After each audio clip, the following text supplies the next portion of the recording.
Turns out millennials are poor. File this one under no kidding. Everyone's favorite punching bags, millennials. Turns out we're not actually lazy, latte-swirling, avocado toast eating murderers of industry. No, despite our reputation for killing Applebee's, diamonds, horses, and even napkins, it turns out we're just poor. We just don't have money. Who knew that a lack of money, good job opportunities, and student loan debt would lead to us buying less stuff? But that's exactly what they found. According to a new Federal Reserve study, millennials compared to previous generations have lower earnings, fewer assets, and less wealth. Now, look, for people my age, people in my age group, millennials, that's not shocking. That's everyday reality. But for some reason, it appears to be a shock to anyone over the age of 65. In fact, I'm going to go to more details here from the study. Differences in spending between millennials and past generations, according to the Fed study, says are not primarily due to unique tastes and preferences. Instead, its authors, Christopher Kurz, Gen Lee, and Daniel J. Vine, point to general technological changes, ongoing demographic evolution, and of course, economic cycles. Most significantly, the fact that most millennials came of age during the Great Recession, which kneecapped, their words not mine, their financial well-being in their early years of adulthood. And this is published in Business Insider. So, wait, what you're saying that, what, millennials don't like driving Ubers and renting out B&Bs? That's if they're lucky enough to have a room to rent out. And, you know, or have 3 to 5 roommates in order to afford housing? Wow, who knew? Who knew they didn't actually like that?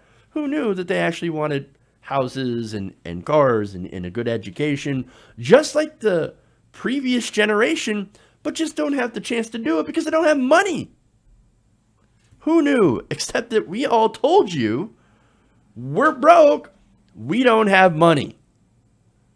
We don't have the same opportunity that you guys did. You know, it must be something wrong with those with that avocado toast. That's what it must be. Now, here's the thing. The reasons behind that, of course, is because look at wages. Wages are stagnant.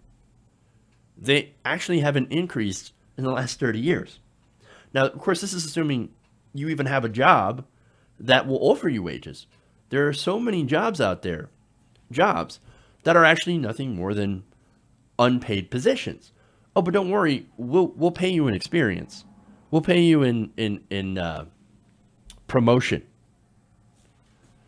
Or, well, anyway. Basically, they're jobs that don't pay, but don't worry, you get to learn on the job. So then maybe eventually you'll get paid to do the same thing. Great. Now, average labor earnings for male household heads working full-time were 18 and 27% higher for Gen Xers and baby boomers when they were young compared with millennials. So, yes, they earned a lot more than we did. For young women, there was also a difference, 12% for Gen Xers and 24% for boomers. However, earlier generations were still making more money when they were younger among similar demographics. That's why you see all these ridiculous posts from baby boomers and Gen Xers that say, what's the problem, millennials? I worked at McDonald's while going to college and I didn't have to take out student loans. I could go through and I could go through college in 4 years or even 2 years and I could do it out of pocket. What's your excuse? What's wrong with you? I didn't have to live at home with my parents. And that's because you didn't have college costs that were up 1,200%, as well as stagnating wages. You actually were able to afford college. And yet, somehow, we're the lazy ones. And why is that? What actually created these conditions that we have been living in? It's because of the people who boomers kept voting for, purveyors of things like trickle-down economics and Ronald Reagan. Ronald Reagan killed unions. George W. Bush voted for tax cuts for the rich, giant wars.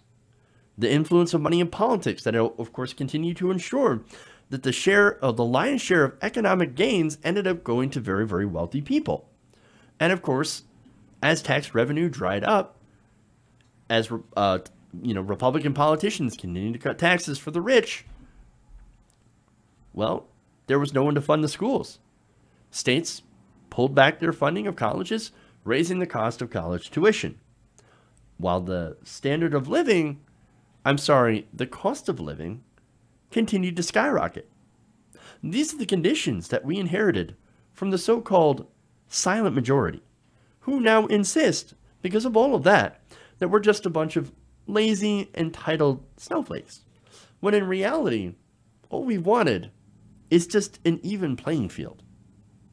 And to have at least half of the advantages that the previous generation were born with. That's the reality facing millennials. If anything is killing anything, it's the economy is killing millennials.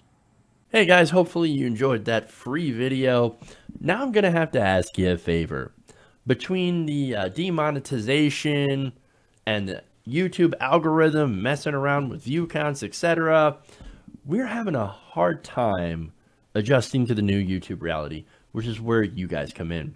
See, we have a Patreon, patreon.com/TYTNation, set up to help us rely on you guys, the viewers, instead of big corporate ads. Look, you know the show. You know how I'm not in favor of big corporations anyway. So help us transition away from relying on the ad model to pay the bills and sign up to be a patron, patreon.com/TYTNation. That goes a long way to help us keep the lights on. And you guys will know that you're supporting independent progressive media.